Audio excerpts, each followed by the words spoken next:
নারায়ণ মাসের প্রথম বিয়েবাড়ি বলে কথা, তাও জানো কার?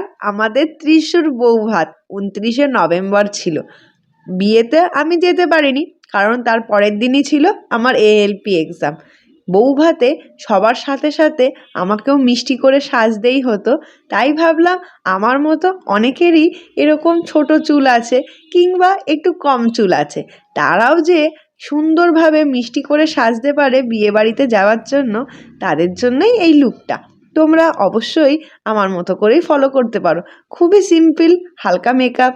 দেখো, এই সময়টাতে আমাদের একটু বেশি হেভি মেকআপের থেকে আমার মনে হয় হালকা মেকআপেই বেশি মিষ্টি লাগে। আর এখন কিন্তু আমরা অন্যদের তুলনায় আরও বেশি প্রিটি দেখতে হই, কি বলো? তাই তো? আমার তো নিজেকে দেখে তাই মনে হচ্ছে। আমার মা পাশ থেকে সুন্দরভাবে ওড়নাটাও পরিয়ে দিল।